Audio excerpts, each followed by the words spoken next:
Prince Charming is, I hope, basically what you think he is coming off the page of a fairy tale book. He is one of the characters in the film, I think, that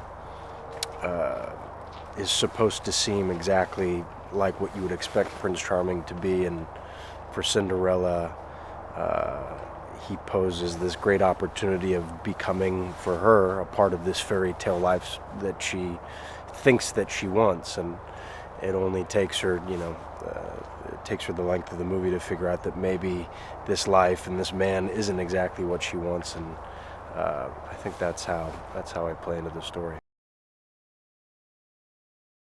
The great thing about this world is that there are these characters in this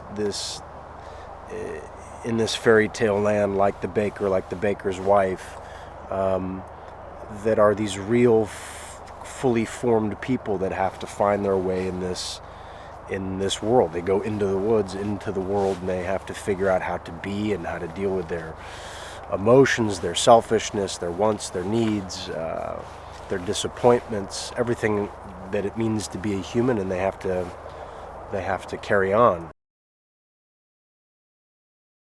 For me, the great kind of joy of this was getting to work with such a huge ensemble, such a great cast, and I've had, great times and great luck with those kinds of experiences before, and to work with Meryl and Johnny and Emily and James and Anna, and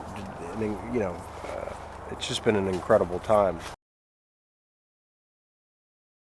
What Meryl's done is, it's like you don't want to jump on the bandwagon of genuflecting in front of someone who's probably one of the greatest actors of all time, but you have to, because she's that good. She's got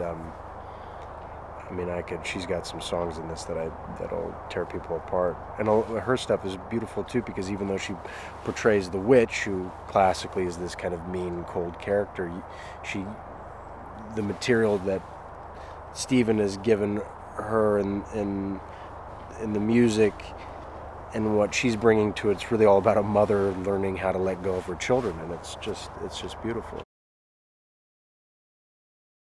What a real precise artist Stephen Sondheim is, and how he uses music with words so delicately and so precisely in a way that I never knew and wouldn't have known if I didn't have this opportunity. And he takes all of these fairy tales and creates this amalgam of all these different worlds. And fairy tales are allegories, or they're things that we encounter in childhood. He presents that to us in the beginning, and as it goes on, it gets deeper and darker and more complicated. And it is, in many ways, the journey of this film is like growing up. And for all the children in this film, what they learn essentially is how troubling, how mean, how vicious, how wonderful, how beautiful, how spectacular life can be in all of its myriad forms and manifestations. Clearly, because he comes from a musical theater background, he comes from a background in theater, and he's spent time on Broadway in New York. His partner John similarly brings a great wealth of knowledge to this kind of material. And I think if there's one person that knows how to bridge that gap between stage and screen and musical theater and screen musicals, it's Rob. And he's been great for me, because especially with a character like Prince Charming, because I find him so funny and so kind of broad at times, because he almost doesn't know how ridiculous he is. It's great to have Rob there as kind of the barometer of what is too big, what might work on stage, and what definitely doesn't work in film. It's really, his visual aesthetic is just stunning, and what he and Dion, our DP, have done in terms of creating the visual world of this is just magnificent. And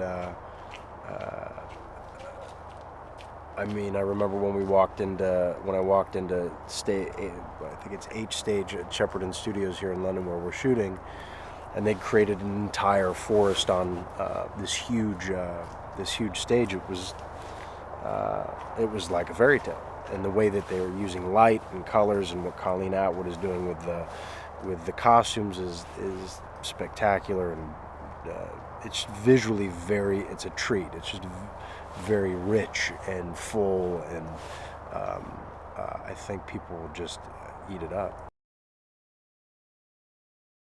Rob gave us all the music on an iPod, everybody's songs, and it's stunning. It's really quite remarkable. I mean, Anna's voice is a thing of, having now been in a recording booth and tried to do it myself and realized how absolutely mind-blowingly complicated it is to hit the notes, to give it the vibrato, to give it the emotion, to act it out with such precision. Anna is like, with what she's been asked to do, what Sondheim has given Anna's character Cinderella it's like watching like a martial artist or something. It's just profoundly cool.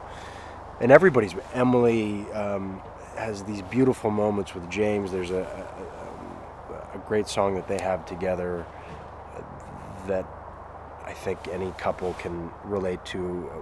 It's a moment of mutual admiration and love.